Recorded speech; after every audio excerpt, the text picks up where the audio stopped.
കേന്ദ്ര rail budget ഇന്ന് അവതരിപ്പിക്കും. അടിസ്ഥാന സൗകര്യ വികസനത്തിന് പ്രാമുഖ്യം നൽകിയേക്കുമെന്ന സൂചനകളാണ് ഉള്ളത്. യാത്രാക്കൂലിയും ചരക്കുകൂലിയും വർദ്ധിപ്പിക്കും. നിയമസഭാ തെരഞ്ഞെടുപ്പിന്റെ പശ്ചാത്തലത്തിൽ കേരളം ഉൾപ്പെടെയുള്ള 5 സംസ്ഥാനങ്ങൾക്ക് കൂടുതൽ ട്രെയിനുകൾ അനുവദിച്ചേക്കും എന്ന സൂചനയുമുണ്ട്. നരേന്ദ്രമോദി സർക്കാരിന്റെ രണ്ടാമത്തെ റെയിൽ ബഡ്ജറ്റാണ് ഇന്ന് അവതരിപ്പിക്കുന്നത്. കേന്ദ്ര റെയിൽ മന്ത്രി സുരേഷ് പ്രഭു ആദ്യം അവതരിപ്പിച്ച ബഡ്ജറ്റിൽ 141.416 കോടി രൂപയുടെ വരുമാന വർധനവ് ലക്ഷ്യമിട്ടു. ലഭിച്ചതാകട്ടെ 136.079 കോടി. പ്രതീക്ഷിച്ചതിനേക്കാൾ 3.77% കുറവ്. ഇത് പുതിയ ബഡ്ജറ്റിൽ നികത്തുക, റെയിൽവേയുടെ ആധുനികവൽക്കരണത്തിനായി അധിക വരുമാനം കണ്ടെത്തുക തുടങ്ങിയവയാണ് ഇന്നത്തെ ബഡ്ജറ്റിലൂടെ സുരേഷ് പ്രഭു ലക്ഷ്യമിടുന്നത്. വരുമാന വർധനവിനായി യാത്രാ നിരക്ക് കൂട്ടണമെന്ന 7ാം ശമ്പള കമ്മീഷൻ ശുപാർശ ചെയ്യുന്നുണ്ട്. ഇത് ബഡ്ജറ്റിൽ അംഗീകരിക്കും. അങ്ങനെയെങ്കിൽ പാസഞ്ചർ ദീർഘദൂര ട്രെയിൻ അടക്കം ടിക്കറ്റ് നിരക്ക് 5 മുതൽ 10% വരെ വർദ്ധിക്കും. കഴിഞ്ഞ തവണ ബഡ്ജറ്റ് അവതരിപ്പിച്ചപ്പോൾ പുതിയ ട്രെയിനുകൾ സുരേഷ് പ്രഭു പ്രഖ്യാപിച്ചില്ല. പകരം ബഡ്ജറ്റ് ചർച്ചയ്ക്കിടെ പ്രഖ്യാപിക്കുമെന്ന് അറിയിച്ചെങ്കിലും അതുണ്ടായില്ല.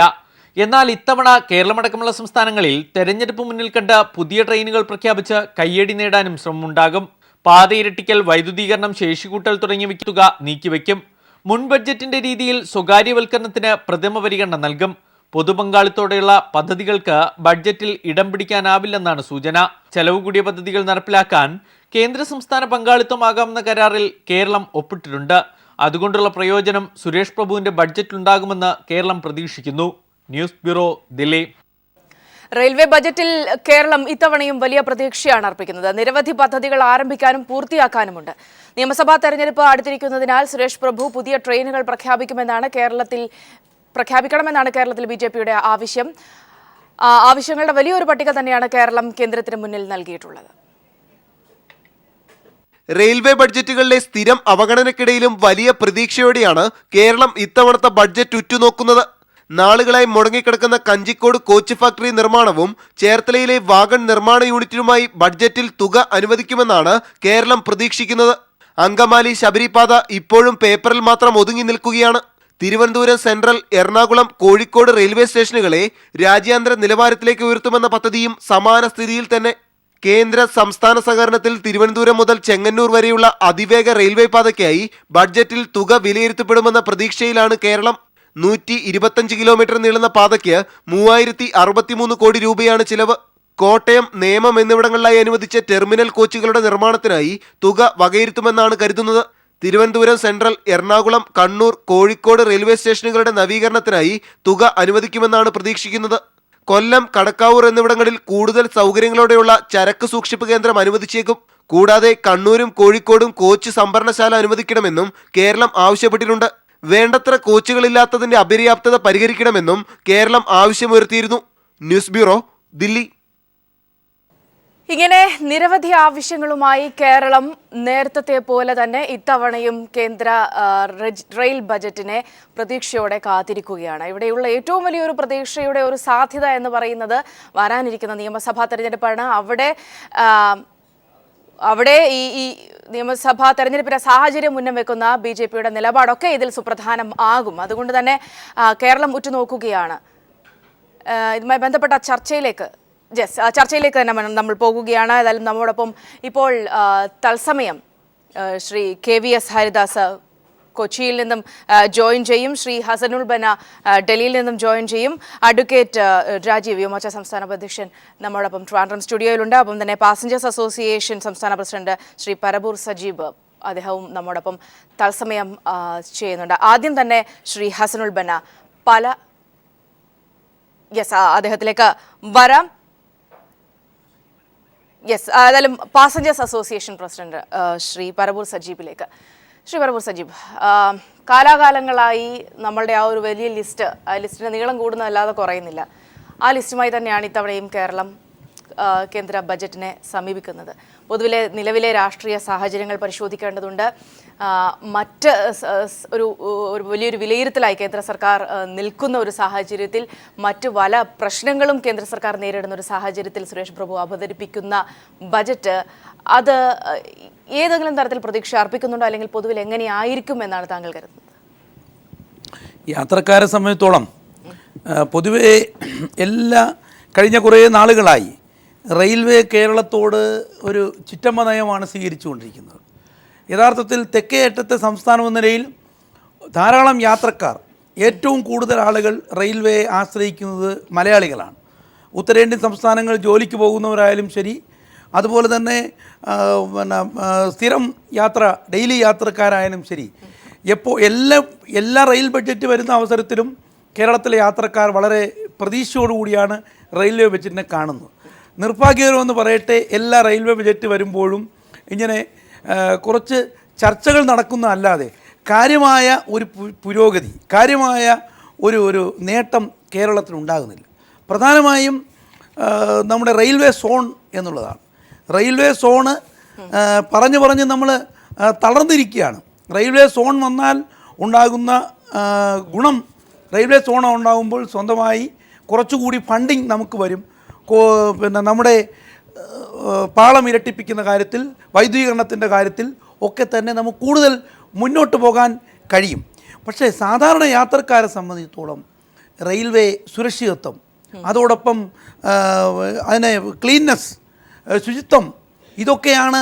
അതുപോലെ തന്നെ ഈ ഏറ്റവും കൂടുതൽ യാത്രക്കാരുള്ള സമയം കൂടുതൽ ട്രെയിനുകൾ, കൂടുതൽ പാസഞ്ചർ ട്രെയിനുകൾ, ഇതൊക്കെയാണ് യാത്രക്കാരെ സംബന്ധിച്ചിടത്തോളം പ്രധാനപ്പെട്ട ആവശ്യങ്ങൾ.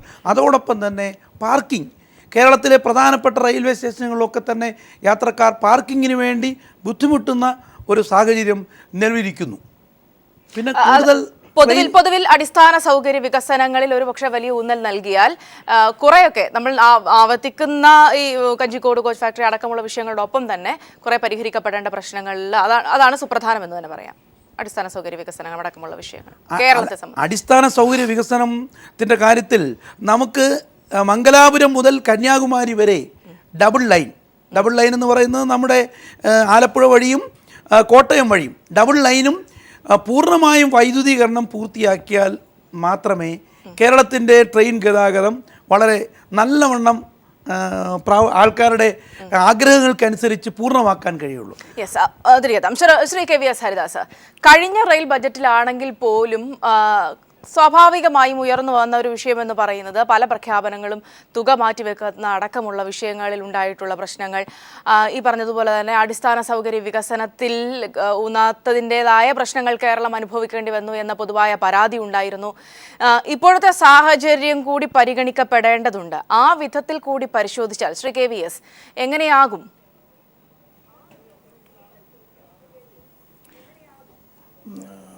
സമയം ഒരു കാര്യം നമ്മൾ മനസ്സിലാക്കേണ്ടത്, അടുത്ത കാലത്തൊന്നും ഉണ്ടാവാത്ത വിധമുള്ള അലോട്ട്മെൻറ്റാണ് കഴിഞ്ഞ റെയിൽവേ ബഡ്ജറ്റിൽ കേരളത്തിന് കിട്ടിയത്.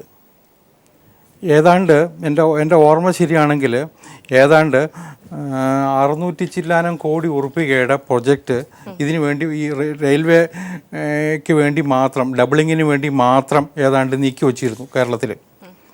പക്ഷെ ദൗർഭാഗ്യവശാൽ കേരളത്തിലെ പ്രശ്നം എന്താ, ഇവിടുത്തെ ലാൻഡ് അക്വിസിഷൻ ഒരു വലിയ ഹെഡേക്കായിട്ട് നിൽക്കുന്നു. ഇപ്പോൾ നമ്മൾ ഡബിളിങ് നടക്കേണ്ടത് പ്രധാനമായിട്ട് എറണാകുളം കോട്ടയം വഴിയുള്ള കായംകുളം പാതയും ആലപ്പുഴ വഴിയുള്ള പാതയുമാണ്. ഈ രണ്ട് പാതയ്ക്ക് വേണ്ടിയിട്ടുള്ള അക്വിസിഷൻ്റെ കാര്യത്തിൽ യാതൊന്നും നടന്നിട്ടില്ല. അതാണ് ഇപ്പോൾ ഉള്ള നമ്മൾ ഫേസ് ചെയ്യുന്ന ഏറ്റവും വലിയ പ്രശ്നം. കഷ്ടിച്ച് ഇപ്പോൾ കുറുപ്പന്തറ വരെയുള്ള അല്ലെങ്കിൽ ഏറ്റുമാനൂർ വരെയുള്ള വർക്ക് നടക്കുന്നുണ്ട്. ചെങ്ങന്നൂർ തിരുവല്ല പാതയും നടക്കുന്നുണ്ട്. അപ്പോൾ തിരുവല്ല മുതൽ കുറുപ്പന്തറ വരെയുള്ള വർക്ക് നടക്കണമെങ്കിൽ 1 സെൻറ്റ് ഭൂമി പോലും ഇതുവരെ ഏറ്റെടുത്തിട്ടില്ല.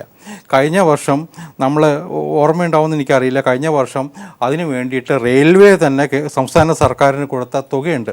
ആ കണക്ക് ഒരു സെക്കൻഡ് ഞാനിപ്പോൾ പറയാം. റെയിൽവേ തന്നെ കൊടുത്തത് വലിയൊരു എമൗണ്ട് റെയിൽവേ കൊടുത്തിരുന്നു അതിന് വേണ്ടിയിട്ട്. പക്ഷേ ദൗർഭാഗ്യവശാൽ ഞാൻ 75 കോടി റുപ്യ കോട്ടയം ജില്ലയിലെ അക്വിസിഷന് വേണ്ടിയിട്ട് റെയിൽവേ കഴിഞ്ഞ സാമ്പത്തിക വർഷത്തിൽ കൊടുത്തു. പക്ഷെ ഒരു നയാ പൈസ പോലും കേരള സർക്കാർ അതിനു വേണ്ടി ചെലവഴിച്ചില്ല, അതിനുവേണ്ടി ഉദ്യോഗസ്ഥന്മാരെ നിയോഗിച്ചില്ല. ഇത്തരത്തിലുള്ള ഗുരുതരമായ വീഴ്ചകൾ സംസ്ഥാന സർക്കാരിൻ്റെ ഭാഗത്തു നിന്ന് ഉണ്ടാകുന്നുണ്ട്. അതുകൊണ്ട് തന്നെയാണ് എനിക്കിപ്പോൾ ഒരു ആശങ്കയുള്ളത്, ഇവിടേക്ക് കേരളത്തിലേക്ക് അലോട്ട്മെൻറ്റ് തന്നാലും ബഡ്ജറ്റ് പോർഷൻ ഇട്ടാലും അത് നടക്കുമോ എന്നുള്ള ഒരു ആശങ്ക കേന്ദ്ര സർക്കാരിനും ഉണ്ടായാൽ ആരെയും കുറ്റപ്പെടുത്താനാവാത്ത ഒരു സ്ഥിതിയാണുള്ളത്. നമുക്കിപ്പോൾ ഇവിടെ ഏറ്റവും കൂടുതൽ അത്യാവശ്യമുള്ളത് ഇൻഫ്രാസ്ട്രക്ചറിൻ്റെ ഡെവലപ്മെൻറ്റ് തന്നെയാണ്. ഇൻഫ്രാസ്ട്രക്ചർ വർദ്ധിക്കാതെ ഇന്നത്തെ നിലയ്ക്ക് കേരളത്തിലെ റെയിൽവേ വികസനത്തെക്കുറിച്ച് ചിന്തിക്കാനാവില്ല. എല്ലാവരും സമ്മതിക്കുന്ന കാര്യമാണ്. ഡബിളിംഗ് പൂർത്തിയാവണം, ഇലക്ട്രിഫിക്കേഷൻ പൂർത്തിയാവണം. അതിനേക്കാളൊക്കെ ഉപരി നമ്മൾ വളരെ ശ്രദ്ധിക്കേണ്ട ഒരു പ്രധാനപ്പെട്ട കാര്യം ഈ റെയിൽവേയുടെ മെയിൻ്റനൻസിന് ആവശ്യമായ അടിസ്ഥാന സൗകര്യങ്ങൾ അതും വർദ്ധിപ്പിക്കേണ്ടതുണ്ട്. ഇന്ന് നമ്മൾ ഒറ്റ നോട്ടത്തിൽ കണ്ടാൽ കേരളത്തിലേക്ക് വരുന്ന തീവണ്ടികളൊക്കെ ഇന്ന് ചെന്ന് അവസാനിക്കുന്നത് നാഗർകോവിലോ കന്യാകുമാരിയിലോ ഒക്കെയാണ്. അതായത് തിരുവനന്തപുരത്ത് തീവണ്ടികൾ അവസാനിക്കുന്ന തിരുവനന്തപുരത്ത് പിറ്റ് ലൈനും അതുപോലുള്ള മറ്റുള്ള സംവിധാനങ്ങൾ ഈ റിപ്പയർ കഴിഞ്ഞാൽ കയറ്റിയിടാനും വേണ്ടുന്ന പ്രാഥമിക സൗകര്യങ്ങൾ പോലും ഒരുക്കാൻ ഇന്ന് നമ്മളെക്കൊണ്ടായിട്ടില്ല റെയിൽവേക്ക്. അതിന് സ്ഥലമില്ല. ആ സ്ഥലം അക്വിസിഷനെ കുറിച്ച് ചിന്തിച്ചിട്ട് 2-3 പ്രൊജക്റ്റ് നമ്മുടെ മുമ്പിലുണ്ടായിരുന്നു. കൊച്ചുവേളിയിൽ ഒരു സാറ്റലൈറ്റ് സ്റ്റേഷൻ നമ്മൾ തുടങ്ങി. അപ്പുറത്ത് നേമത്തും ഇതുപോലെ തന്നെ ഒരു പദ്ധതി നമ്മൾ ആസൂത്രണം ചെയ്തു. അതൊന്നും എവിടെയും എത്തിയിട്ടില്ല. കാരണം പലപ്പോഴും പ്രശ്നം അക്വിസിഷൻ തന്നെയാണ്. ഈ ലാൻഡ് അക്വിസിഷൻ നടത്തിക്കൊണ്ട് മുന്നോട്ട് പോകാൻ ഗവൺമെൻറ്റിന് കഴിയുന്നില്ലെങ്കിൽ, സംസ്ഥാന സർക്കാരിന് കഴിയുന്നില്ലെങ്കിൽ എത്ര പൈസ കേരളത്തിന് വേണ്ടി നീക്കി വച്ചാലും അതൊന്നും നടപ്പാവാത്ത അവസ്ഥ വരും. ഇപ്പോൾ ഒരു ഘട്ടത്തിൽ നമ്മൾ ഇവിടെ ചീഫ് അഡ്മിനിസ്ട്രേറ്റീവ് ഓഫീസറുടെ പോസ്റ്റ് നമ്മൾ കേരളത്തിനില്ല എന്നൊരു വലിയ ബഹളം കേട്ടിരുന്നു. ചീഫ് അഡ്മിനിസ്ട്രേറ്റീവ് ഓഫീസറുടെ പോസ്റ്റ് ഇവിടെ അനുവദിച്ചിട്ടും അദ്ദേഹത്തിന് 15 കോടി ഉറുപ്പിക വരെയുള്ള പ്രൊജക്റ്റുകൾക്ക് സാങ്ഷൻ കൊടുക്കാനുള്ള അധികാരം ഉണ്ടായിട്ട് പോലും അത് നടപ്പിലാക്കാൻ കഴിഞ്ഞില്ല. കാരണം അതിനുള്ള പ്രൊജക്റ്റ് കേരളത്തിൽ ഇല്ലാതെ പോന്നു. അഡ്വക്കേറ്റ് രാജീവ്, ഇങ്ങനെ ഒരു ന്യായീകരണം പറയുമ്പോഴും സ്വാഭാവികമായും ഇത്തരം പ്രശ്നങ്ങളുണ്ട്. ഭൂമി ഏറ്റെടുക്കലുമായി ബന്ധപ്പെട്ട് നമുക്കറിയാം, കാലാകാലങ്ങളായി ഇത്തരം പദ്ധതികൾ പ്രഖ്യാപിക്കപ്പെടുമ്പോൾ റെയിൽവേയുമായി ബന്ധപ്പെട്ട് ഭൂമി ഏറ്റെടുക്കലിന്റെ കാര്യത്തിൽ ഇങ്ങനെ പല തടസ്സങ്ങളും ഉണ്ടാകാറുണ്ട്. പക്ഷേ അത്തരം ന്യായീകരണങ്ങൾ അത് വെറും ന്യായീകരണങ്ങളാവാറില്ല പല ഘട്ടത്തിലും. കാരണം കഴിഞ്ഞ ബജറ്റിൽ പോലും, ഇവിടെ ശ്രീ KVS ചൂണ്ടിക്കാണിക്കുന്നുണ്ടെങ്കിൽ പോലും, കഴിഞ്ഞ ബജറ്റിൽ പോലും പല കാര്യങ്ങളിലും കൃത്യതയില്ലാത്തൊരു പ്രഖ്യാപനം ആയിപ്പോയി എന്നൊരു പരാമർശം പൊതുവിലുണ്ട്. കഴിഞ്ഞ ബഡ്ജറ്റിൽ BJP കൃത്യതയോടെ തന്നെയാണ് ബഡ്ജറ്റ് അവതരിപ്പിക്കപ്പെട്ടത്. കേരളത്തിന് ആവശ്യപ്പെട്ട കാര്യങ്ങൾ, കേരളത്തിൽ വേണ്ടതായിട്ടുള്ള അടിസ്ഥാന വികസന പ്രവർത്തനങ്ങൾ വർദ്ധിപ്പിക്കുക, അതുപോലെ തന്നെ കൊടുത്ത സ്ഥലങ്ങൾ നമ്മളിപ്പോൾ നോക്കാം. ഏറ്റവും ഉദാഹരണം, നമ്മൾ അടുത്തൂടെ പോണ ഈ നാഗർകോവിലേക്ക് ചെങ്ങന്നൂർ നാഗർകോവിൽ പാതയുണ്ട്. അതിൽ ഇതുവരെ സ്ഥലമെടുക്കാനുള്ള ഒരു തയ്യാറെടുപ്പ് സർക്കാർ തുടങ്ങിയിട്ടില്ല. അതോടൊപ്പം തന്നെ കേന്ദ്ര ഗവൺമെൻറ്റുമായി സഹകരിച്ചുള്ള പദ്ധതിയാണ്. ആ പദ്ധതിയിൽ കേരളം ഒപ്പിട്ടിട്ടുണ്ട്. പക്ഷേ അതിനുശേഷം ആ സഹകരണത്തിൻ്റെ അടിസ്ഥാനത്തിൽ പോലും മറ്റുള്ള കാര്യങ്ങൾ ചെയ്യാനോ ലാൻഡ് അക്വിസിഷൻ നടത്തുവാനോ, ഈ നേരത്തെ സൂചിപ്പിച്ച കണക്ക് കോടിക്കണക്കിന് രൂപയാണ് കഴിഞ്ഞ പ്രാവശ്യം ലാൻഡ് അക്വിസിഷന് വേണ്ടി മാത്രം കേന്ദ്ര ഗവൺമെൻറ് കൊടുക്കപ്പെട്ടത്. അത് യഥാവിധി വിനിയോഗിക്കാൻ വേണ്ടി സംസ്ഥാന ഗവൺമെൻറ് തയ്യാറായിട്ടില്ല. അപ്പോൾ സംസ്ഥാന ഗവൺമെൻറ്റിൻ്റെ ഭാഗത്തു നിന്നുള്ള അലംഭാവം ശരിക്കും കഴിഞ്ഞ പ്രാവശ്യം കിട്ടപ്പെട്ട ഒരുപാട് ഗുണങ്ങൾ അത് ഉപയോഗിക്കാൻ വേണ്ടി സംസ്ഥാന ഗവൺമെന്റിന് സാധിച്ചില്ല. അതാണ് യഥാർത്ഥത്തിലെ വസ്തുത എന്ന് പറയുന്നത്. പക്ഷെ ഏതായാലും നമ്മളോടൊപ്പം ഇപ്പോൾ തത്സമയം ശ്രീ മനു വർമ്മ, അദ്ദേഹം ഒരു യാത്രക്കാരുടെ പ്രതിനിധിയായി കൂടിയാണ് നമ്മോടൊപ്പം ചേരുന്നത്. ശ്രീ മനു വർമ്മ, ഇവിടെ ഒരു ഭാഗത്ത് ഇതൊരു പൊളിറ്റിക്സിന്റെ ഭാഗം കൂടിയാണ്. പക്ഷെ അതിനും അപ്പുറത്തേക്ക് നമ്മളെപ്പോലുള്ള സാധാരണക്കാരായ യാത്രക്കാർ ഇന്നിപ്പോൾ റെയിൽവേ ബജറ്റ് വരുമ്പോൾ സ്വാഭാവികമായും പ്രതീക്ഷിക്കുന്ന ചില കാര്യങ്ങളുണ്ട്. ആ പ്രതീക്ഷ ഇന്നത്തെ ഈ ഒരു ബജറ്റ് അവതരിപ്പിക്കപ്പെടുമ്പോൾ താങ്കൾക്കുമുണ്ടോ? എന്തൊക്കെയാണ് കാര്യങ്ങൾ? ഞാൻ എപ്പോഴും പറയാറുള്ളത് റെയിൽവേയുടെ വൃത്തിയാണ്. നമുക്ക് ഏറ്റവും താങ്ങാൻ പറ്റാത്തൊരു കാര്യം എന്ന് പറയുന്നത്, ഇപ്പോൾ AC ടിക്കറ്റ് എടുത്താലും സെക്കൻഡ് ക്ലാസ് ടിക്കറ്റ് എടുത്താലും ഒരു സാധാരണ സ്ലീപ്പർ ടിക്കറ്റ് എടുത്താലും എല്ലാത്തിനും ഒരു ഇന്ത്യൻ പൗരന് അവകാശപ്പെടാവുന്നൊരു സംഭവമാണ് ഒരു വൃത്തി എന്ന് പറയുന്നത്. അത് റെയിൽവേ ഒരിക്കലും തരുന്നില്ല. അതുപോലെ തന്നെ നമുക്ക് സുരക്ഷ, നമുക്ക് അവിടെ വണ്ടിയിൽ കയറിയിട്ട് നമ്മളെത്തുന്ന സ്ഥലം വരെയുള്ള സുരക്ഷ, അതും ഗ്യാരണ്ടീഡ് അല്ല. ആ 2 കാര്യങ്ങളും, ബാക്കി കാര്യങ്ങളൊന്നും എനിക്ക് ആധികാരികമായിട്ട് പറയാൻ അറിഞ്ഞുകൂടാ. ഈ 2 കാര്യങ്ങളും ഞാൻ എപ്പോഴും പരാതിപ്പെടാറുണ്ട്. ഇപ്പോൾ സ്റ്റേഷനിൽ ഇറങ്ങിയാലും ഞാൻ സ്റ്റേഷൻ മാസ്റ്ററോട് പറയാറുണ്ട്. ഇപ്പോൾ ഇവിടെ കാറ്ററിംഗ് ഉള്ള ട്രെയിനാണെങ്കിൽ അതിൻ്റെ വൃത്തി, നമുക്ക് കൊണ്ടുവരുന്ന ആൾക്കാരുടെ വൃത്തി, നമുക്ക് കൊണ്ടുവരുന്ന ഫുഡിൻ്റെ വൃത്തി, അതും പിന്നെ ടോയ്ലറ്റ്, ഇങ്ങനെയുള്ള ഒരുപാട് കാര്യങ്ങൾ ഞാൻ പറയാറുണ്ട്. അതൊക്കെ ഒന്ന് ഈ എന്താ പറയുക, ട്രെയിൻ അനുവദിക്കുന്നതിനപ്പുറം അല്ലെങ്കിൽ ഇങ്ങനെയുള്ള കാര്യത്തിനപ്പുറം ഞാൻ പറയുന്നു നന്നായിട്ട് വൃത്തി ഉണ്ടാക്കണം എന്നുള്ളത്. അപ്പോൾ അതർ സൈഡിൽ നമുക്ക് വേറെ കൺട്രീസിൽ പോയി കഴിഞ്ഞാൽ ഏറ്റവും കൂടുതൽ അതിൻ്റെ ഗുണം കിട്ടുന്നതിൻ്റെ വൃത്തി എന്നുള്ളതാണ്. അതെപ്പോഴും കീപ്പ് ചെയ്യുക. യെസ്, ശ്രീ പരവൂർ സജീബ്, ഇവിടെ ശ്രീ മനുവർമ്മ സൂചിപ്പിച്ച ആ ഒരു കാര്യമായി തട്ടിച്ചു നോക്കുമ്പോൾ എനിക്ക് തോന്നുന്നു കഞ്ചിക്കോട് കോച്ച് ഫാക്ടറിയുടെ കാര്യത്തിലേക്ക് തന്നെ നമ്മൾ വരേണ്ടിയിരിക്കും. ഇവിടെ ശ്രീ KVS ആയാലും ശ്രീ രാജീവനായാലും ഒക്കെ സൂചിപ്പിച്ച കാര്യത്തിൽ വിട്ടുപോയൊരു വിഷയം അതാണ്. ശിലാസ്ഥാപനം നടത്തി എങ്ങും എത്തിയിട്ടില്ല. ഒരുപക്ഷെ കഴിഞ്ഞ പ്രാവശ്യത്തെ പ്രഖ്യാപനത്തിൽ കേരളത്തിനൊരു ആശ്വാസം എന്ന രീതിയിലൊക്കെ കണക്ക് കൂട്ടിയിരുന്ന ഒരു കാര്യമാണ്. ആ കാര്യങ്ങളൊക്കെ കൂടി പരിശോധിക്കുമ്പോൾ ഇവിടെ ശ്രീ KVS ആയാലും ശ്രീ രാജീവനായാലും സൂചിപ്പിച്ച കാര്യങ്ങളെ എങ്ങനെയാണ് താങ്കൾ കാണുന്നത്? നമുക്ക് യഥാർത്ഥത്തിൽ നമ്മുടെ ഈ ബഡ്ജറ്റ് അലോക്കേഷൻ കഴിഞ്ഞ ബഡ്ജറ്റിൽ മാത്രമല്ല, അതിന് മുൻകാലങ്ങളിൽ വരുന്ന റെയിൽവേ ബഡ്ജറ്റുകളിലും ബഡ്ജറ്റ് അലോക്കേഷൻ നമുക്ക് ലഭിക്കാറുണ്ട്. നിർഭാഗ്യകരമെന്ന് പറയട്ടെ, ആ ബഡ്ജറ്റ് ചെലവഴിക്കുന്ന കാര്യത്തിൽ, ആ എമൗണ്ട് ചെലവഴിക്കുന്ന കാര്യത്തിൽ നമ്മൾ വളരെ പിന്നിലാണ്. അതിനകത്ത് ഞാൻ മനസ്സിലാക്കുന്നത്, തമിഴ്നാട് നമുക്കറിയാം, ഈ സതേൺ റെയിൽവേയുടെ ഹെഡ് ക്വാർട്ടേഴ്സ് മദ്രാസാണ്. മദ്രാസ് കേന്ദ്രീകരിച്ച് കേരളത്തിൻ്റെ റെയിൽവേ വികസനത്തെ തുരങ്കം വയ്ക്കുന്ന തരത്തിൽ ഒരു ഉദ്യോഗസ്ഥ ലോബി പ്രവർത്തിക്കുന്നുണ്ടെന്നാണ് ഞാൻ മനസ്സിലാക്കുന്നത്. കാരണം ഈ ഫണ്ട് അവിടെ വരുമ്പോൾ പല കാരണങ്ങൾ, ഇതുപോലെ ഇപ്പോൾ നേരത്തെ ഇത് ചർച്ചയിൽ സൂചിപ്പിക്കപ്പെട്ടതുപോലെ ലാൻഡ് അക്വിസേഷൻ്റെ കാര്യം പറയും. ലാൻഡ് അക്വിസേഷൻ നടക്കുന്നില്ലെങ്കിൽ വേറൊരു ബഡ്ജറ്റ് അലോക്കേഷനിൽ വേറൊരു വർക്ക് നടത്താൻ പറ്റും, വേറെ തരത്തിലുള്ള ഡെവലപ്മെൻറ്റ്സ്. പക്ഷേ ഈ ബഡ്ജറ്റ് കേരളത്തിൽ ഇംപ്ലിമെൻ്റ് ചെയ്യുന്ന കാര്യത്തിൽ റെയിൽവേ ഉദ്യോഗസ്ഥന്മാർ കേരളത്തോട് കടുത്ത അവഗണന കാണിക്കുന്നു എന്നുള്ളതാണ് എനിക്ക് ബോധ്യമായിട്ടുള്ള ഒരു കാര്യം. ഒന്ന്. രണ്ട്, നേരത്തെ ഇവിടെ ഒരു സുഹൃത്ത് സൂചിപ്പിച്ചതുപോലെ ക്ലീൻ നമ്മൾ സ്വച്ഛ് ഭാരത് അഭിയാൻ അടക്കമുള്ള വലിയ പ്രചരണങ്ങൾ നടക്കുന്നുണ്ടെങ്കിലും ഇന്നും തിരുവനന്തപുരത്ത് നിന്ന് പോകുന്ന ട്രെയിനുകളിൽ ലോഷൻ കുടഞ്ഞിരിക്കുകയാണ്. ചില ലോഷൻ എന്ന് പറഞ്ഞാൽ പ്ലാറ്റ്ഫോമിൽ കൊണ്ടിട്ട ശേഷം ബാത്റൂമിലൊക്കെ ലോഷൻ കുടയുന്ന സിസ്റ്റമാണ്. ഇത് ചില കമ്പനികൾക്ക് കൊടുത്തേക്കാണ് ഈ ക്ലീനിങ്. ആ ക്ലീനിങ് പിന്നെ യാത്രക്കാർക്ക് ഈ AC-യിലൊക്കെ ചിലപ്പോൾ ആ AC-യുടെ കൂളും അവിടെ ഇതുള്ളതുകൊണ്ട് ആൾക്കാർ, പക്ഷേ സാധാരണ സ്ലീപ്പർ കോച്ചുകളിലും ഓർഡിനറി കമ്പാർട്ട്മെൻറ്റുകളിലും ശുചിത്വം റെയിൽവേ പാലിക്കുന്ന കാര്യത്തിൽ റെയിൽവേ അലംഭാവം കാണിക്കുകയാണ്. അക്കാര്യത്തിലൊക്കെ ഒരു പുതിയ സമീപനവും പുതിയ കാഴ്ചപ്പാടും ഉണ്ടാകേണ്ടത് അത്യാവശ്യമാണ്. പ്രഖ്യാപനങ്ങൾ പോരാ. ബഡ്ജറ്റ് പ്രഖ്യാപിക്കുന്നു, അല്ലെങ്കിൽ ക്ലീൻ ആക്കാൻ പോകുന്നു എന്ന് പറയുന്നു, അതല്ല. നമ്മുടെ യാത്രക്കാർ അനുഭവിക്കുന്ന യഥാർത്ഥ ബുദ്ധിമുട്ടുകൾ മനസ്സിലാക്കി അതിനുള്ള പരിഹാരങ്ങൾ നിർദ്ദേശിക്കപ്പെടണം. അങ്ങനെയുള്ള നിലപാടുകൾ ഉണ്ടാകണം. യെസ്, ഏതായാലും ഇപ്പോൾ യാത്രക്കാർ അവരെന്ത് പറയുന്നു എന്നതറിയാൻ വേണ്ടി നമുക്ക് ട്രിവാൻഡ്രം തമ്പാനൂർ റെയിൽവേ സ്റ്റേഷനിൽ നിന്നും ഷീജ നമ്മോടൊപ്പം ചേരുന്നുണ്ട്. ഷീജ, ഇന്നിപ്പോൾ ഈ ബജറ്റ് അവതരണത്തിനിടയിലും നിരവധി യാത്രക്കാർ നമ്മുടെ ട്രിവാൻഡ്രം റെയിൽവേ സ്റ്റേഷനിലായാലും ഒക്കെ തന്നെ ട്രെയിനുകളിൽ യാത്ര ചെയ്യുന്നുണ്ട്. അവർ എന്താണ് പറയുന്നത്?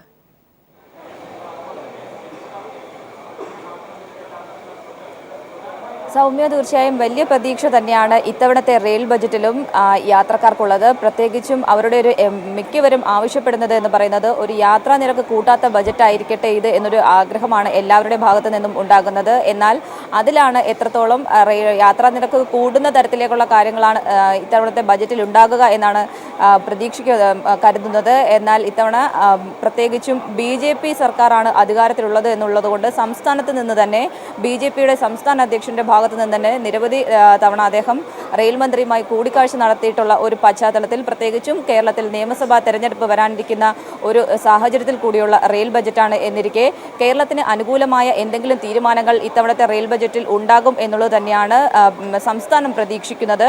അതോടൊപ്പം തന്നെ സംസ്ഥാനത്തിൻ്റെ വർഷങ്ങളായുള്ള ആവശ്യങ്ങൾ, ശബരി റെയിൽപാത, അതോടൊപ്പം തന്നെ കോച്ച് ഫാക്ടറി, റെയിൽവേ സോൺ തുടങ്ങി തിരുവനന്തപുരം കൊച്ചുവേളി റെയിൽവേ സ്റ്റേഷനുകളുടെ നവീകരണം തുടങ്ങി നിരവധി ആവശ്യങ്ങൾ കഴിഞ്ഞ കുറേ കൊല്ലങ്ങളായി സംസ്ഥാനം ആവശ്യപ്പെടുന്ന നിരവധി വിഷയങ്ങളുണ്ട്. ഇതിലൊന്നും തന്നെ അനുകൂലമായൊരു നിലപാട് ഇതുവരെയും റെയിൽവേയുടെ ഭാഗത്തു നിന്നും ഉണ്ടായിട്ടില്ല. ഇത്തവണത്തെ റെയിൽ ബജറ്റിനെങ്കിലും അതിനെല്ലാം കാര്യമായ ഒരു പരിഗണന ലഭിക്കും എന്നൊരു പ്രതീക്ഷയുമാണ് സംസ്ഥാനത്തിനുള്ളത്. അതോടൊപ്പം തന്നെ ട്രെയിനുകളുടെ ശോചനീയാവസ്ഥ പരിഹരിക്കുക, അതോടൊപ്പം തന്നെ മിക്ക കോച്ചുകളും അത്രത്തോളം ഒരു മോശം അവസ്ഥയിലാണ്. മിക്ക ദീർഘദൂര ട്രെയിനുകളിലെയും കോച്ചുകളുടെ ഒരു അവസ്ഥ എന്ന് പറയുന്നത്. ഇതെല്ലാം തന്നെയാണ് അടിയന്തരമായി പരിഹരിക്കപ്പെടണം എന്നൊരാവശ്യം പ്രധാനമായും റെയിൽവേ ട്രെയിൻ യാത്രക്കാർ പ്രധാനമായും മുന്നോട്ട് വെക്കുന്ന ആവശ്യങ്ങൾ. ഏതായാലും ഇപ്പോൾ ഇവിടെ സ്ഥിരം യാത്രക്കാരായ കുറച്ച് പേർ ഉണ്ട്. നമുക്ക് അവരോട് തന്നെ അവരുടെ ഒരു പ്രധാന ആവശ്യങ്ങൾ ഏതൊക്കെ രീതിയിലാണ് എന്നുള്ള കാര്യം ചോദിക്കാം. എന്തൊക്കെയാണ് നിങ്ങൾ പ്രധാനമായും നേരിടുന്ന ഒരു പ്രശ്നങ്ങൾ എന്ന് പറയുന്നത്? അടിസ്ഥാന സൗകര്യങ്ങളെന്ന് പറയാൻ ഒന്നും ഞാൻ തന്നെ അവിടെ ജനറൽ യാത്രക്കാർക്കില്ല. യാത്രാ നിരക്ക് കൂട്ടുന്നതിനനുസരിച്ച് അതിനനുസരിച്ചുള്ള സൗകര്യങ്ങൾ കൊണ്ട് പ്രൊവൈഡ് ചെയ്യാൻ റെയിൽവേ തയ്യാറാവണം. സാധാരണക്കാർക്ക് യാത്ര ചെയ്യണമെന്ന് വെച്ചാൽ ജനറൽ കോച്ചുകളിലൊന്നും മതിയായ സൗകര്യങ്ങളില്ല. പിന്നെ ഈ യാത്രാ നിരക്ക് ഇത്തവണത്തെ റെയിൽ ബജറ്റ് എന്ന് പറയുന്നത് റെയിൽവേ പ്രതിസന്ധിയിലാണ്. അതുകൊണ്ട് റെയിൽ നിരക്ക് മുതിർന്ന മാധ്യമപ്രവർത്തകൻ ശ്രീ ഹസനുൽ ബന്ന നമ്മോടൊപ്പം ടെലി സ്റ്റുഡിയോയിൽ നിന്നും ചേരുന്നുണ്ട്. ശ്രീ ഹസനുൽ ബന്ന, ഇവിടെ പൊതുവിൽ ഇപ്പോൾ സംസാരിച്ചപ്പോഴെല്ലാം വന്നത് കേരളത്തിന്റെ ആവശ്യങ്ങളെക്കുറിച്ചാണ്. പൊതുവായി ഇന്നിപ്പോൾ സുരേഷ് പ്രഭു അവതരിപ്പിക്കാൻ പോകുന്ന റെയിൽവേ ബജറ്റിന്റെ പൊതു കണ്ടന്റ് എന്താകും? സ്വാഭാവികമായും യാത്രാ നിരക്കിന്റെ കാര്യത്തിൽ ഒരു ആശങ്ക നിലനിൽക്കുന്നുണ്ട്. അതിൽ തന്നെയാകും ദേശീയ തലത്തിൽ തന്നെ ഒരു ആശങ്ക ഉള്ളത്. എങ്ങനെയാകുമെന്നാണ് കരുതുന്നത്?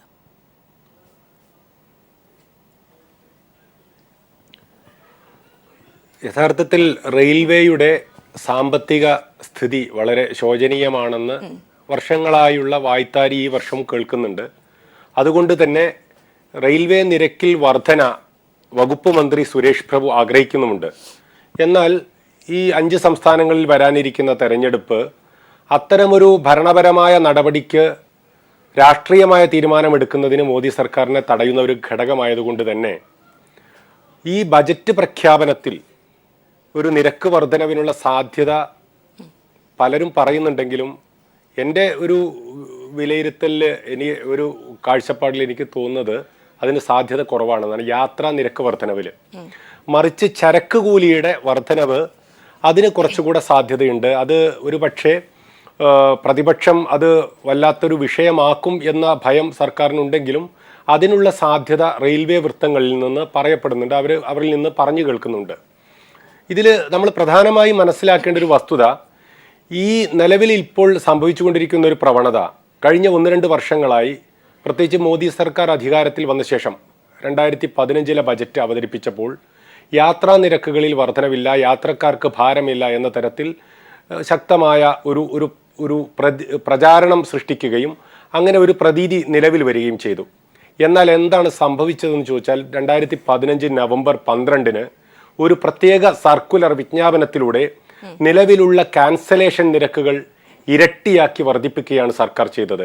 മാത്രമല്ല, ക്യാൻസലേഷൻ്റെ ടിക്കറ്റ് ടിക്കറ്റ് ക്യാൻസൽ ചെയ്യുന്നതിൻ്റെ സമയപരിധിയിൽ വലിയ ഒരു വ്യത്യാസം സൃഷ്ടിക്കുകയും 48 മണിക്കൂറിനും 12 മണിക്കൂറിനും ഇടയിൽ ടിക്കറ്റ് ക്യാൻസൽ ചെയ്താൽ പോലും, അതായത് 2 ദിവസം അവശേഷിക്കെ ടിക്കറ്റ് ക്യാൻസൽ ചെയ്താൽ പോലും 25% ടിക്കറ്റിൻ തുകയിൽ നിന്ന് നഷ്ടപ്പെടുന്ന സാഹചര്യം സംജാതമാവുകയും ചെയ്തു. മാത്രമല്ല, ട്രെയിൻ കടന്നുപോയ ശേഷം ഒരു കാശും തിരിച്ചു കിട്ടാത്ത തരത്തിൽ, ഏറെക്കുറെ ഒന്നും കിട്ടാത്ത തരത്തിലുള്ള ഒരു പുതിയ സർക്കുലർ ഇറക്കി. ഈ സർക്കുലറിനെതിരെ വളരെ വ്യാപകമായ പ്രതിഷേധമാണ് അന്ന് രാജ്യമൊട്ടുക്കും ഉയർന്നത്. അപ്പോൾ ബജറ്റിൽ പറയാത്തൊരു കാര്യം, ബജറ്റിൽ പ്രഖ്യാപിക്കാത്ത, മുൻകൂട്ടി പറയാത്ത ഒരു കാര്യമാണ് വളരെ ദൂരവ്യാപകമായ പ്രത്യാഘാതങ്ങൾ ഉണ്ടാക്കുന്ന യാത്രക്കാരെ, പ്രത്യേകിച്ചും ദീർഘദൂര യാത്രക്കാരെ. ഇപ്പോൾ ഡൽഹി പോലുള്ള സ്ഥലങ്ങളിൽ, ബോംബെ പോലുള്ള സ്ഥലങ്ങളിൽ, ഇന്ത്യയുടെ നമുക്കറിയാം വടക്ക് കിഴക്കൻ സംസ്ഥാനങ്ങളിൽ പോലും പോയി ജോലി ചെയ്യുന്ന 2-3 ദിവസങ്ങൾ ട്രെയിനിൽ യാത്ര ചെയ്ത് പോയി ജോലി ചെയ്യുന്ന മലയാളികളുള്ള ഒരു സംസ്ഥാനത്തെ ഇത് വളരെ ദോഷകരമായി ബാധിക്കുന്ന തീരുമാനമാണ്. കാരണം നമുക്കറിയാം, ഇപ്പോൾ ഒരു ഉദാഹരണത്തിന് ഇവിടുത്തെ സ്കൂൾ അവധി സമയങ്ങളിൽ അല്ലെങ്കിൽ മധ്യവേനൽ അവധി സമയങ്ങളിൽ ടിക്കറ്റ് കിട്ടാനുള്ള പ്രയാസം കാരണം 2-3 മാസം മുമ്പേ ടിക്കറ്റ് മുൻകൂട്ടിയെടുക്കും. നേരത്തെ 2 മാസത്തെ കാലാവധിയായിരുന്നു ടിക്കറ്റ് എടുക്കാൻ വെച്ചിരുന്നതെങ്കിൽ അതിപ്പോൾ 4 മാസമാക്കി വർദ്ധിപ്പിച്ചു. സ്വാഭാവികമായും 4 മാസം മുമ്പേ തന്നെ ടിക്കറ്റിനുള്ള തിരക്ക് കൂടും. ഈ എടുത്തു വെക്കുന്ന ടിക്കറ്റ് ക്യാൻസൽ ചെയ്യാൻ, അവസാന നിമിഷം ക്യാൻസൽ ചെയ്യാൻ നിർബന്ധിതനാകുന്നതോടുകൂടി വലിയൊരു തുക യാത്രക്കാരന് നഷ്ടപ്പെടുന്ന ഒരു സാഹചര്യം സംജാതമാകും. ഇതുപോലെ മറ്റൊരു അറിയാതെ ഈ കഴിഞ്ഞ ജനുവരി 1 മുതൽ ഇന്ത്യൻ റെയിൽവേ നടപ്പാക്കിയ വലിയൊരു അട്ടിമറിയായിരുന്നു 12 വയസ്സിന് താഴെയുള്ള കുട്ടികൾക്കും അവർക്ക് ട്രെയിനിൽ കിടന്നുറങ്ങണമെങ്കിൽ ഫുൾ ടിക്കറ്റ് എടുക്കണമെന്നുള്ളത്. ഉദാഹരണത്തിന്, രാജധാനി ട്രെയിനിൽ കേരളത്തിലേക്ക് വരുന്ന ഒരു യാത്രക്കാരൻ, ഒരു കുടുംബം, ആ കുടുംബത്തോടൊപ്പം 12 വയസ്സിനും 5 വയസ്സിനും ഇടയിലുള്ള 2 മക്കളുണ്ടെന്ന് കരുതുക. നേരത്തെ ഈ 2 മക്കൾക്ക് ഹാഫ് ടിക്കറ്റ് കൊടുത്താൽ തന്നെ അവർക്ക് കിടന്നുറങ്ങാൻ ബെർത്ത് കിട്ടുമായിരുന്നെങ്കിൽ ഇക്കഴിഞ്ഞ ജനുവരി 1 മുതൽ ഇവർക്ക് കിടന്നുറങ്ങാൻ ബെർത്ത് നൽകണമെങ്കിൽ ഈ മുതിർന്ന യാത്രക്കാരെ പോലെ ഫുൾ ടിക്കറ്റ് നൽകണമെന്ന ഒരു സാഹചര്യം സംജാതമായി. നാം ആലോചിച്ച് നോക്കുക, 3000-ൽ ചില്ലാനം രൂപയാണ് കേരളത്തിലേക്ക് രാജധാനിക്ക്. ഒരു 6000 10,000-ൽ താഴെ ടിക്കറ്റ് കൊടുത്ത് ഒരു സ്ഥാനത്ത് അല്ലെങ്കിൽ 8,000 രൂപ കൊണ്ട് തങ്ങളുടെ കുടുംബത്തിൻ്റെ ടിക്കറ്റ് വാങ്ങാൻ കഴിയുമായിരുന്ന ഒരു മലയാളിക്കിപ്പോൾ തൻ്റെ കുടുംബവുമായി യാത്ര ചെയ്യണമെങ്കിൽ 12,000-നും 13,000-നും മുകളിൽ തുക കൊടുക്കേണ്ട സാഹചര്യം സംജാതമായിരിക്കുന്നു. ശ്രീ KVS ഇവിടെ സൂചിപ്പിച്ച കാര്യങ്ങൾ, ശ്രീ ഹസൻ ഉൽബന്ന സൂചിപ്പിച്ച കാര്യങ്ങൾ, ഒരുപക്ഷെ കഴിഞ്ഞ ബജറ്റിനെ കുറിച്ച് താങ്കൾ കേരളത്തിന് അനുകൂലമായ ചില കാര്യങ്ങൾ ഉണ്ടെന്ന് ചൂണ്ടിക്കാട്ടി സംസാരിക്കുമ്പോഴും ഇത്തരം കാര്യങ്ങൾ നമുക്ക് തള്ളിക്കളയാനാവില്ല. സ്പെഷ്യൽ സർക്കുലർ ഒക്കെ തന്നെ അത്തരം കാര്യങ്ങളൊക്കെ കേന്ദ്ര സർക്കാരിന്റെ ഇരട്ടത്താപ്പായി തന്നെ വിലയിരുത്തപ്പെടുന്ന സാഹചര്യമുണ്ട്. ശ്രീ KVS. സൗമ്യ, നമ്മൾ ഒരു കാര്യം മനസ്സിലാക്കേണ്ടത്, അദ്ദേഹം പറഞ്ഞത് ശരിയാണ്, ക്യാൻസലേഷൻ സംബന്ധിച്ച് ചില നിയന്ത്രണങ്ങൾ കൊണ്ടുവന്നിട്ടുണ്ട്. അതെന്തിനു വേണ്ടിയിട്ടാണ്? ഇവിടെ ഒരു വലിയ ടിക്കറ്റ് ലോബി വർക്ക് ചെയ്യുന്നുണ്ടായിരുന്നു. നമുക്കറിയാം, റെയിൽവേക്ക് വേണ്ടി, റെയിൽവേയുടെ കീഴിൽ ടിക്കറ്റ് ബുക്ക് ചെയ്ത് വെച്ചിട്ട് അവർ മറച്ചു വയ്ക്കുന്ന ഒരു സംവിധാനം വളരെ വ്യാപകമായിട്ടുണ്ടായിരുന്നു. അവരെ തകർക്കാൻ വേണ്ടിയിട്ടുള്ള വളരെ വളരെ പ്ലാൻഡ് ആയിട്ടുള്ളൊരു മൂവാണ് റെയിൽവേ നടത്തിയത്. കാരണം ഇത്ര വലിയ തുക ക്യാൻസലേഷൻ സമയത്ത് വന്നു കഴിഞ്ഞാൽ സ്വാഭാവികമായിട്ടും കൂട്ടമായിട്ട് ടിക്കറ്റ് എടുത്ത് വയ്ക്കുന്ന ഒരു സമ്പ്രദായം അവർക്ക് അവസാനിപ്പിച്ചേ പറ്റൂ. അത് കണക്കിലെടുത്തിട്ട് ചെയ്ത, ശരിക്കും യാത്രക്കാരെ സഹായിക്കാൻ വേണ്ടിയിട്ട് ചെയ്ത ഒരു എഫർട്ടാണത്. പക്ഷെ അതിൻ്റേതായ ചില ദോഷങ്ങളുണ്ടാവും. കാരണം ടിക്കറ്റ് ബുക്ക് ചെയ്ത് ക്യാൻസൽ ചെയ്യാൻ പോകുന്നവർക്ക് ആ ബുദ്ധിമുട്ടുണ്ടാവും. അല്ലാതെ പറ്റില്ല. അതിപ്പോൾ വിമാനങ്ങളിൽ നമ്മൾ കാണുന്നില്ല, അത്തരം സംവിധാനങ്ങളില്ലേ, അല്ലാതെ സാധിക്കുന്നില്ല അവർക്ക്. അതുകൊണ്ടാണ്. വേറൊന്ന്, നമ്മൾ ഇതുപോലെ നമ്മൾ കാണേണ്ടത് ഈ എന്താ പറയുക, അദ്ദേഹം പറഞ്ഞ വേറൊരു പ്രശ്നം ക്യാൻസലേഷനും ഹാഫ് ടിക്കറ്റിൻ്റെ കാര്യം ശരി തന്നെയാണ്. ഹലോ, ഹാഫ് ടിക്കറ്റിൻ്റെ കാര്യത്തിലും എടുത്ത നിലപാട് ശരി തന്നെയാണ്. കാരണം റെയിൽവേയുടെ ഇൻകം കൂട്ടാൻ വേണ്ടിയിട്ടുള്ള ശ്രമങ്ങളാണ് അദ്ദേഹം നടത്തിയിട്ടുള്ളത്. കാരണം ഇന്ന് റെയിൽവേ വലിയൊരു ക്രൈസിസിലാണ്. കഴിഞ്ഞ ഒരു 10-15 വർഷക്കാലത്ത് റെയിൽവേയിൽ നമുക്കറിയാം, പലപ്പോഴും പോപ്പുലിസ്റ്റ് മെസ്സേജാണ് പലപ്പോഴും എടുത്തിരുന്നത്. വളരെ വ്യക്തമായിട്ട് സമയത്ത് എന്തുകൊണ്ട് അതുണ്ടായില്ല?